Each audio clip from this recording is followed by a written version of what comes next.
Hey, it's Don the Auction Professor here. We have another BOLO. Today we're actually going to talk about masks, vintage masks that you can find that are worth some money. Now this is a Japanese no dancer mask. This is actual life size. It's something that could have actually been used in a stage theater production in Japan. It's cast iron. This is heavy. I don't know how well you can hear that, but this thing's massive. This is something that you can pick up. These are all items that I personally run into. We're going to show you some on the screen in just a minute here. Here's another one, African mid-century. I've got dozens of them right now. And then including some massive pieces like this one here. It just depends on, the price I pay for them. What type of mask it is and what type of wood and such forth like that. But masks always do extremely well for us. Before we go over to the screen as well, I wanted to address a video that I put up yesterday regarding taxes. Now, I don't edit almost any of my videos these days, nor do I preview them before they go up. Unfortunately, about 4.5 minutes of the video were not in the video. It was edited to try and crunch it down into time-wise, and some very important information was left out. I also misstated a statement as well, so I have pulled that video down. We are going to reshoot it, or we are going to mix in the original footage that should have been in to explain it a little better. The gist of it is, anything you buy to resell, you are entitled to not pay taxes when you buy it. When you sell it, then the taxes are paid by the buyer. That's the gist of it. Now, one key part that I left out is that I actually sell our eBay boxes. And I've talked about this many times. If you want to hear a breakdown, I've got a video from a few months ago talking about store costs. I literally talk about the amount we get from the boxes and how it does lower our actual fees. eBay boxes are not big enough for what I use. I use 14-inch square ones, 12 by 12 by 10s. Those are the two I use the most, or almost everything that I ship out. And we get those a third the cost from what I used to get them from eBay. eBay doesn't have any boxes that big. We don't use their boxes. They're triple the price that you can get any boxes anywhere else, honestly. So anyway, we sell the boxes. We also charge all of our buyers for shipping as well as the actual products to ship. They are billed for those. It's in our actual charges. I've discussed that for months on end, the same aspect of it. We charge for shipping for everything. We do not give any discounts, even if we get them, and the rest of the fees actually cover the costs of our boxes. So before anybody does anything, I recommend everybody 100% of the time to check with an accountant. We've had an accountant for years, so I don't even see some things. It's just recorded, a receipt's recorded in a column that says supplies or whatever the case it's going to be used for, and then the accountant does the rest. So I, again, am not an accountant. You should check with one yourself. What my model is may not be what your model is, so things may not work for you. It may not be legit in your state. We do follow every single state and local tax and, regulations that there are. It's all handled through an accountant who's been an accountant for his whole life and is top rated. So we trust his judgment, but I don't touch all of the aspects of accounting. So I may misquote something occasionally because I just don't do it anymore. It's been years since I've had to deal with many aspects of accounting. So anyway, I do apologize for the mix-up on the video. Just consult with a accountant, and also make sure that you do file for your exempt status on eBay, since many things that you purchase you may end up reselling. But we're going to hop over to the screen right now, and we're going to talk about masks. Okay, so now this is masks. Now masks come in all different shapes, sizes, and even construction. As you saw, there's iron ones, there's wood ones, paper mache, there's carved with shell attached and paintings and stones and even emeralds and things along that line. Some of them even come with, like this one here, with mirror pieces from, say, 1940s and 50s. So masks come across the board. I look at every one that I see. I don't pass away from ones that are like generic or childish looking, because many could still be something of interest or value. I'm not going to discuss the specifics on most of these because, again, it depends on the individual mask. The chances of you finding any of these specific ones are very slim, but I run into masks all the time, so you're going to find some masks. The best ones to get, in my opinion, and what we've sold the best on, are ones that are life-sized or bigger. Like the giant one that I showed you in the beginning here, that's a massive sized one. It weighs like 40 pounds. The cast iron Japanese no dancer mask weighs about 15 pounds for these masks. Again, the size and weight isn't a big determination, but I do mostly only mess with life size, as I said. There are some really good and expensive ones that are smaller that are made just to hang in decorations, but we're talking about the kind to wear. When we get closer to Halloween, I will discuss Halloween masks and vintage, because we do mess with those a lot too, and some masks can go for some insane amounts of money that would rival an actual tribal or authentic vintage mask. So anyway, this one's $460, Papua New Guinea. The regions have some play in it because you're going to have to ID them. You're just going to have to do a lot of searches to comp some of these and to get an idea on what they would be worth.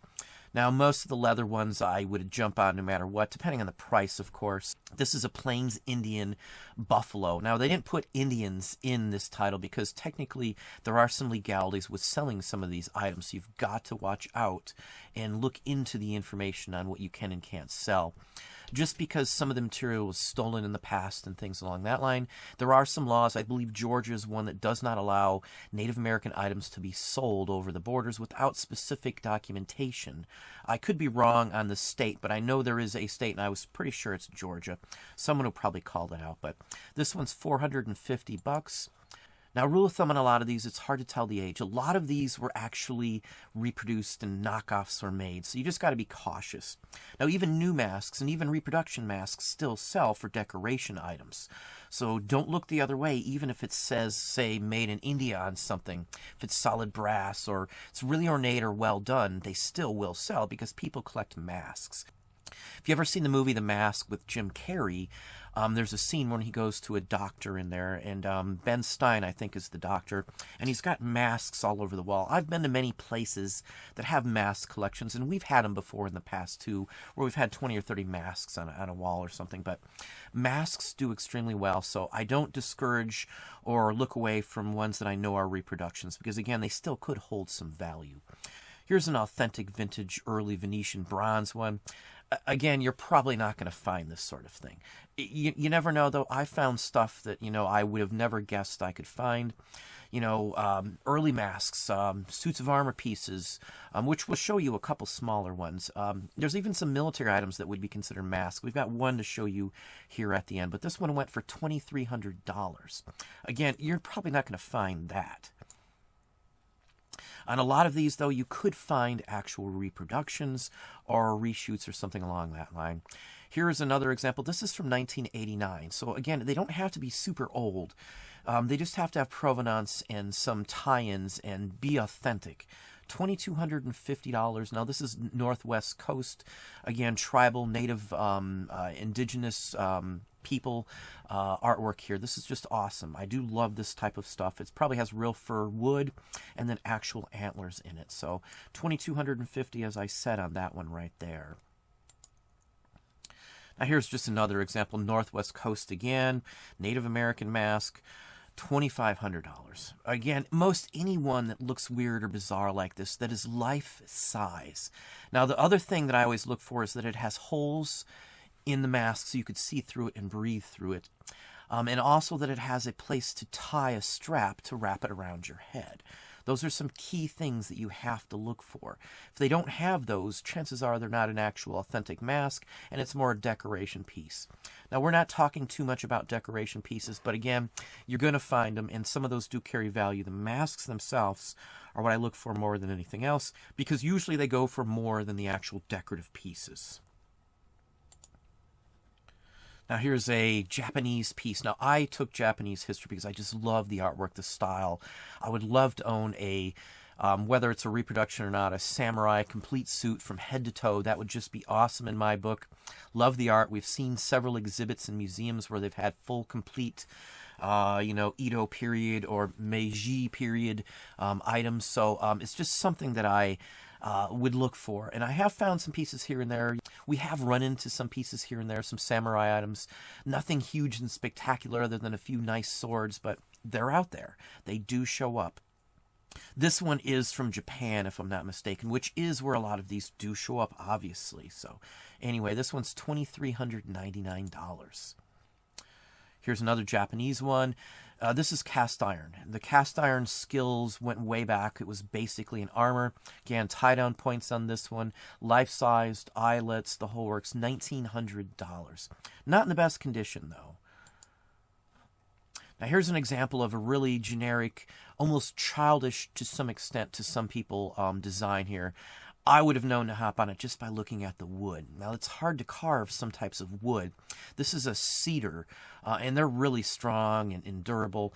The large mask that I showed in the beginning is some sort of cedar as well, so the pattern's very similar to this one. Most people aren't going to carve with a hard piece of cedar unless it's for some major purpose. This one's $1,600. Again, it looks almost childish or unskilled, but this is very skilled to do this. It's made to look like something specific, so it has a meaning and a purpose. Now here's another example of something that's bizarre. Some of these new ones can go for money. A lot of these are theater masks that they still actually create. There are designers that do theater masks, just like, clothing designers these days that might design something for a movie or something. This is the same basic aspect. This is $1,500. So don't be discouraged by the fact that it looks almost new, because some items, still new or not, go for some horrendous money. So just keep that in mind. Here's just another example of a African tribal mask. We've got several as well, too, that I've got up. A couple pieces that we've kept just because the age and the authenticity has been confirmed. This one's $1,900. Another Northwest Coast. These Native American ones like this are awesome. There's postcards that you can find with these same similar styles and designs going back to, say, 1900, 1898 area. Plus there's CDVs of Native American people wearing these actual items back in the 1860s and 70s. So this carries way back. It doesn't matter in many cases if these are new or old to some extent. And this one looks like it's a fairly new one because it's got what looks like modern rope, and the blue feathers wouldn't be something you'd probably see, or the yellow. But this is just a nice piece, new or not. As I said, as long as it's a real style of mask, something that someone could actually wear. That seems to be the big key here. $1,950. Just another Japanese. Now this is from No Theater as well. No Dancer and No Theaters as well. This is a wood one. Now a lot of them are wood, and then they were actually like gessoed on the surface and then painted. Geishas, the same kind of thing, the whole atmosphere of them. So would be something in my area to look for. It went for over $2,000. So they're not all this pricey. There are some generic, there's some cheap ones, there's some tourist ones. Get to know them. Spend some time when you run into these. This is something that you could find at an antique mall or a flea market or something along that line, or a big flea market outside venue that carries antiques. And someone might not know what it is. It could be in damaged condition where it could possibly look like it's not worth buying. A lot of these are very old and carry a high value even in bad condition. So if this was messed up or had some issues or cracking or gesso was damaged, you still might get $300 or $500 for it. Now here's a Mexican carnival mask, just another example. Some of these are pottery just like this one. So this one went for $1,000. Here's another Northwest Coast one. Again, the styles, the designs are all over the place. So I always look them up. I always spend time. You can actually see the carving marks from the tools that were used to do this. This is from one solid piece. That's another thing that I look for. Most of the time, these are all hand carved. That's what you want. So another area that turns up are these type of helmets and masks from World War I, World War II. Most of these are tank ones, and I've seen U.S. versions, and I've also seen Russian versions where they're confused. It doesn't have the leather strap, and people think it's much older than it actually is. This helped deflect shrapnel and things splattering and all kinds of stuff like that. It would catch items before they hit the person's face in a tank. You know, because you're looking out basically a small window in some cases, and stuff goes flying all the time. This was just a protective measure. These are extremely rare. I have only seen a few for sale for a horrendous amount of money of any type. Even pieces and parts of these are horrendously highly priced. So don't expect to find one, but they do turn up. You're probably going to see one or two at least once or twice in your life. Chances are to be out of your price range, or it won't be worth buying. But again, they're out there. So $2,165. Now here's another example. Now this one is a tiki gecko figure. It's got a gecko on the top. This is new. They've sold 4 of these for $800. So again, it doesn't have to be old. It doesn't have to be vintage at all. It can be something made to sell. But this is from the area. This is from Australia. Could be done by Aboriginal people as well too. So depends on all of those factors, but it doesn't have to be new. Even if this was like a mass-produced one of some sort, but it looked as good or as the same quality and was handmade, it still will carry a value. People, as I said, collect masks, and they're looking for the artistic aspect of it, more so than anything else. Of course, it's better to have vintage, old, and collectible, but people just love masks in general, so... Now here's just another example. Now this is a mid-Italian pottery mask. This one isn't necessarily made to be worn, but there are other versions of this that you will find. It is basically life-sized, and it does have hooks to actually attach. So it can be considered a mask, as I said. There are some that draw the fine line between a decoration piece and a mask. There are masks by the same Rosenthal as well, too, so just keep that in mind. This is just an example of what to look for.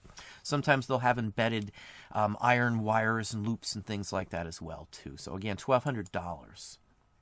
Now here's a Mexican dance mask again. Some of these are new. Some of these will show up actually at fairs and festivals. There'll be reproductions as well. This one went for $257. So even if this was a newer one, even a fine quality reproduction, it still would hold value. The key on this one is there are holes to attach it. There are eye holes, mouth holes. It actually looks like the mouth has some sort of hinging to it as well, too. So that's a rather interesting example and just a perfect showing of what you can expect to find. Even Mexican ones go for good money. And I know a lot of people say, stray away from Mexican items that are made. They're cheaper, less quality. It doesn't go for masks. Some of the Mexican masks are just fabulous works of art, more so than many others that I see, so...